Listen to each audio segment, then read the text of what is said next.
cheios do Espírito Santo, cheios do Espírito Santo, cheios do Espírito Santo de Deus, cheios do Espírito Santo, cheios do Espírito Santo, cheios do Espírito Santo de Deus.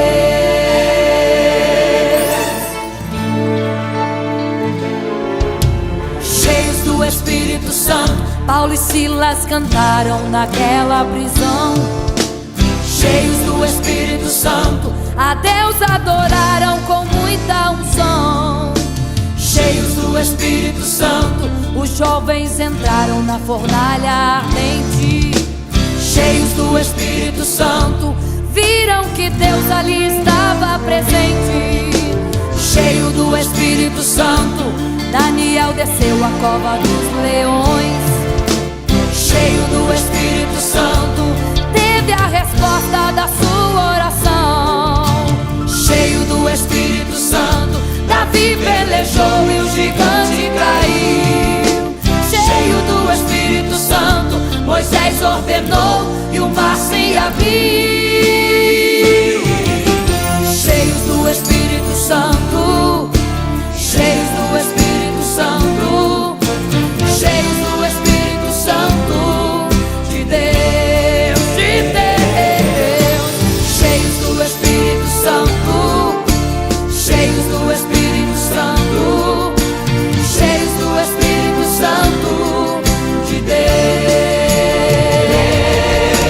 cheios do Espírito Santo, adorando estamos neste lugar. Cheios do Espírito Santo, as bênçãos de Deus vamos declarar. Cheios do Espírito Santo, já podemos ver os milagres aqui.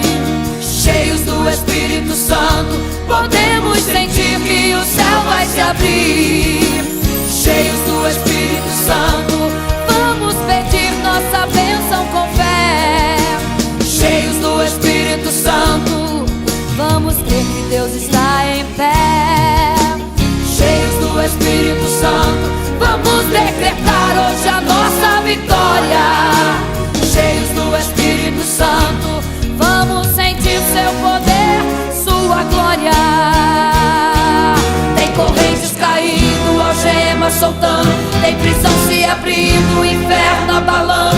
O lugar vai tremer, o inimigo correr, os grilhões já caíram por terra. Vejo o céu se abrir, vejo a glória descer, seu louvor vai subir, sua fé vai crescer, o Senhor vai agir.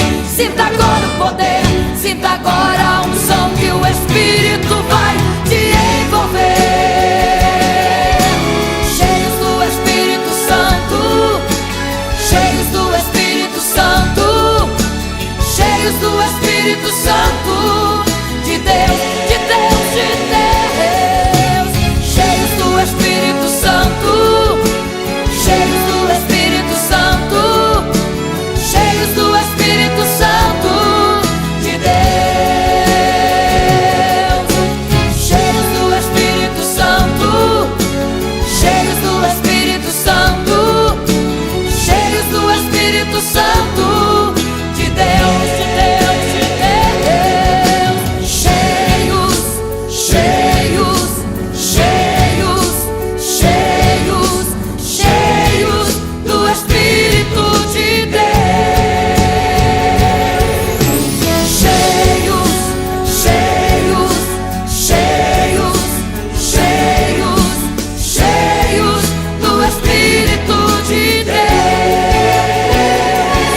de vossas filhas profetizarão.